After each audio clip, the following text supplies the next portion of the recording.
क्या हम यूके में दो बैंक स्टेटमेंट यूज़ कर सकते हैं फॉर वीज़ा एप्लीकेशन?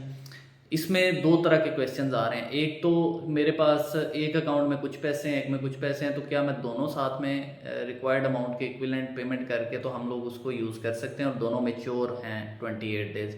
और क्या मैंने जो पहले बैंक स्टेटमेंट कैश के टाइम यूनिवर्सिटी को दी है, क्या मैं उस बैंक के अलावा दूसरे बैंक का अकाउंट एम्बेसी में अटैच कर सकता हूँ, वो भी 28 डेज मेच्योर है?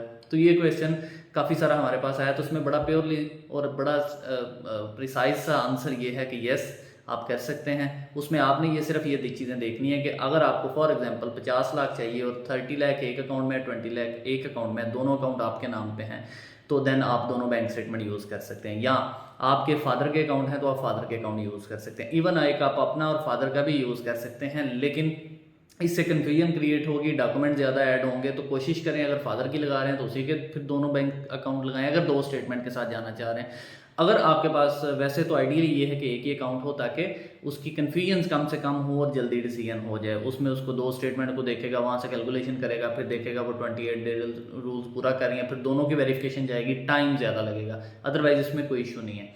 इसी तरह से अगर आप यूनिवर्सिटी में कोई बैंक स्टेटमेंट देते हैं तो क्या हम चेंज कर सकते हैं? तो कर सकते हैं। आपने अगर एमसीपी की दी है यूनिवर्सिटी में, कैश के लिए कैश आ गया, अब आपके पास दूसरी बैंक स्टेटमेंट है जो मेच्योर है 28 डेज और रिक्वायर्ड फंड जो चाहिए वो मौजूद हैं, तो देन आप अपनी निज़ाम की लगा सकते हैं फॉर एग्जांपल एम्बेसी के लिए। इसका इससे कोई लेना देना नहीं है कि आप कौन सी स्टेटमेंट यूज़ कर रहे थे। नॉर्मली आपको पता है कैश के टाइम पे मेजॉरिटी एडिटेड बैंक स्टेटमेंट चला रही होती है, तो उसमें उसका इनके साथ कोई इशू नहीं है। फिर उतनी देर में जो एक्चुअल मेच्योर हो रही होती है या तो उसी अकाउंट में होती है, या अगर किसी और बैंक अकाउंट में है तो वो एम्बेसी के लिए अटैच हो जाती है।